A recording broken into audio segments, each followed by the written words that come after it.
అందరికీ నమస్కారం. నా పేరు డాక్టర్ బి సుబ్బలక్ష్మి. తెలుగు అధ్యాపకురాలుగా ప్రభుత్వ డిగ్రీ కళాశాల రాజమహేంద్రవరంలో పనిచేస్తున్నాను.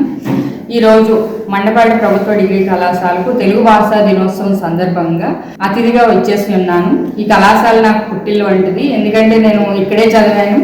3 సంవత్సరాల పాటు డిగ్రీ పూర్తి చేసి పీజీ ఆంధ్ర విశ్వవిద్యాలయంలో చేసి ప్రస్తుతం తెలుగు అధ్యాపకురాలుగా కొనసాగుతున్నానంటే దానికి నాంది ఈ కళాశాలే. నా పుట్టిల్లికి నేను మళ్ళీ తిరిగి అతిథిగా రావడం నాకు చాలా ఆనందంగా ఉంది. అందుకు నేను చాలా సంతోషపడుతున్నాను. ముఖ్యంగా ఈరోజు కార్యక్రమం ఏంటంటే తెలుగు భాషా దినోత్సవం.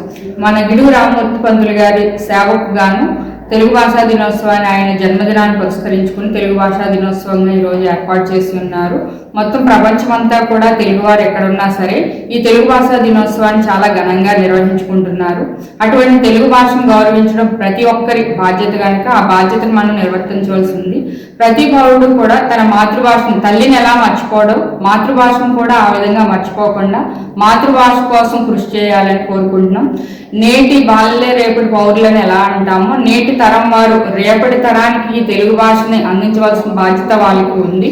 కాబట్టి నేటి కాలంలో ఉన్న ప్రతి ఒక్కరూ కూడా భాష మనుగడని మర్చిపోకుండా మనం ఎక్కడి నుంచి వచ్చాం, ఏ ప్రాంతం నుంచి వచ్చాం, ఏ భాష మాట్లాడేవాళ్ళం అనేది మరవకుండా మన భాషను కాపాడుకుంటూ పరభాషను నేర్చుకోవచ్చు, తప్పలేదు. కానీ ఉన్న భాషను, మన సొంత భాషను విడనాడడం అనేది చాలా అమాయకత్వం. ఎప్పుడైనా మన మాతృభాషలో విద్య నేర్చుకుంటేనే బాగా అభివృద్ధి చెందుతాము.